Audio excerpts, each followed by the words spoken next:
2025년에 기업이나 가게의 가장 중요한 화두가 유동성 확보랍니다. 유동성 확보가 무슨 얘기입니까? 현금 확보해야 된다는 얘기인 거죠. 돈 모아야 된다. 돈을 갖고 있어야 된다는 이야기입니다. 우리가 잘 알고 있는 롯데도 롯데타워 내놨잖아요. 담보로. 무슨 얘기입니까? 돈이 부족하다는 얘기죠. 롯데그룹에서 롯데렌탈 팔았잖아요.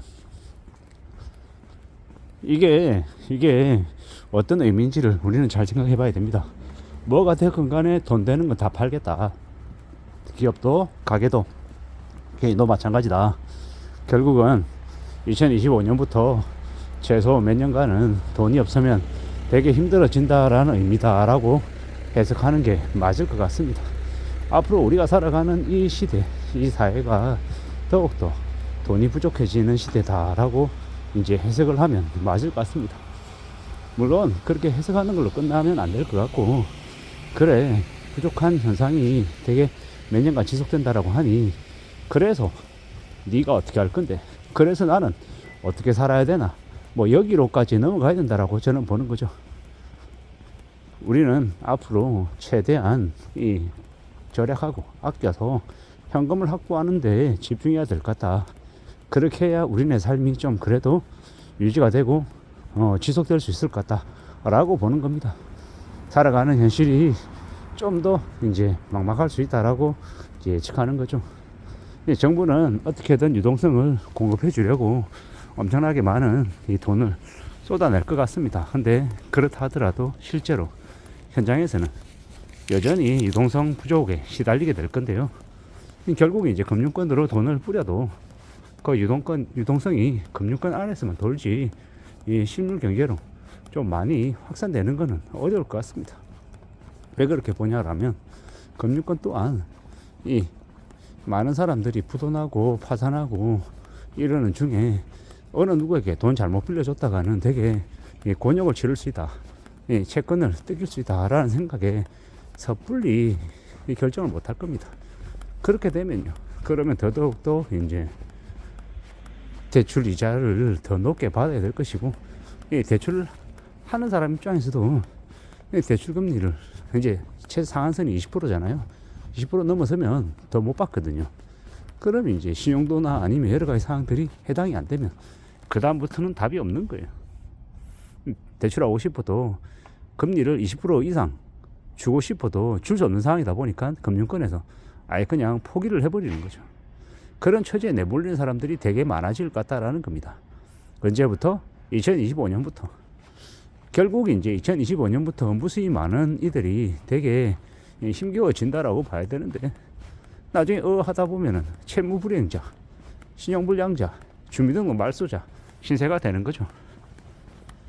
우리가 빚을 내는 걸, 부채를 그다지 이렇게 겁내거나 우려하지 않는 이들이 생각보다 많은데, 그런 이들이 대거 이제 이번 시즌에 몰살당한다라고 봐야죠.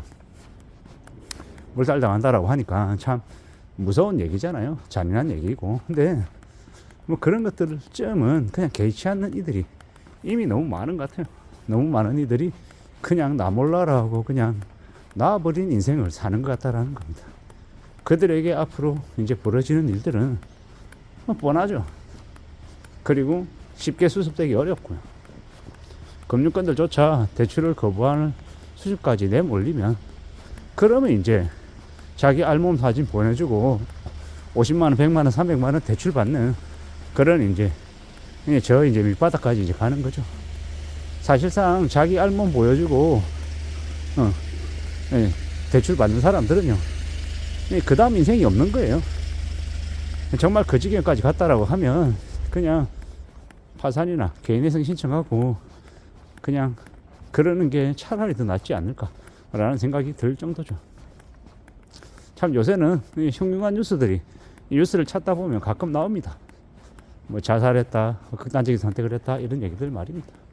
근데 이제 그런 선택을 하는 데 있어서 뭐 여러 가지 이유가 있겠지만, 저는 상당수의 이유가 이 돈 문제라고 생각합니다.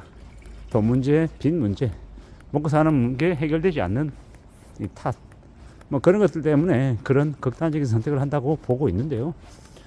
그런 지경까지 놓이는 사람들이 나는 절대 그런 일 없어, 나는 그럴 사람이 아니야 라고 함부로 예단하거나 함부로 자신만만해 해서는 안 될 것 같습니다. 요새 별의별 일들이 다 있으니까요. 40년 50년 개고생해서 일해서 모은 재산을 뭐 보이스피싱 한번 잘못당해가지고 다 날리는 사람도 있고, 참 믿기 어려운 이제 범죄들의 연류가 돼서 이 삶이 무너지는 일들이 너무도 많다 보니까 걱정들이 많이 되는 거죠. 참 잘 생각하고 좀 더 염두하고 지내야 될 것 같습니다. 살아가는 우리네 삶이 좀 더 이제 어려워질 수 있다라는 생각을 하고 대비하며 살아가야 될 것 같습니다. 2025년부터 그러한 기간을 저는 한 최대 한 5년까지 정도로 보는데, 그 5년이라고 하는 기간을 잘 또 견디고 버티면 또 다음번에 또 나아지고 괜찮아지는 때가 또 오니 너무 평생 이렇게 갈 거라는 생각은 안 하면 좋겠습니다. 좋아지는 일도 좋은 일도 5년 갈 수 없고요, 안 좋은 일도 5년 갈 수 없다, 5년 이상 갈 수 없다. 어느 시점이 되면 또 바뀐다라는 겁니다. 그렇게 생각하고 항상 자신의 삶에 집중하고 일상을 감사하게 받아들이면 좋겠다라는 겁니다. 그렇게 살아가자라고 이야기하고 싶은 겁니다. 험한 세상을 살아가고 있는데 이 시대를, 이 세상을 어떻게 좀 헤쳐나가는 게 좋을지 잘 궁리할 필요가 있는 것 같습니다.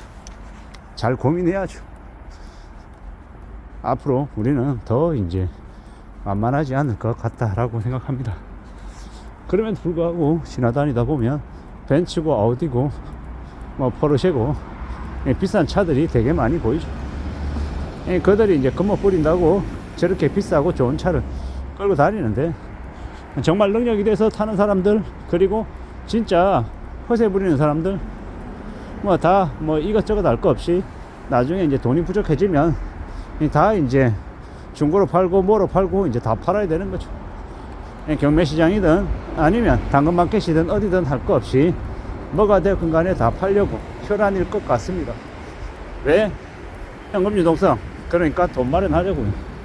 그런 모습들이 강해지면 강해질수록 이제 물건 가격은 더 내려가고 사람들은 더 이제 궁핍해진다라고 해야 될까요? 삶이 이제 어려워지는 것 같습니다. 이런 시국에 우리는 자기 건강 챙기고 규칙적인 생활에서 운동하고 좀 탈이 나지 않게끔, 문제가 생기지 않게끔 최대한 좀 잘 관리하는 게 필요한 것 같습니다. 그렇게 살아야 되지 않겠나라고 보고 있습니다. 험한 세상을 살아가고 있음을 우리는 잊지 말아야 될 것 같습니다. 정신 잘 차리고 차근차근 우리 삶을 잘 지켜내기 위해서 돈을 많이 아끼고 최대한 비상금 확보해 놓을 필요가 있겠다라는 말씀을 드립니다. 아무쪼록 이 힘든 앞으로 최대 5년, 3년에서 한 5년 정도 되는 이 시기를 잘 좀 지나갔으면 좋겠습니다. 이상입니다.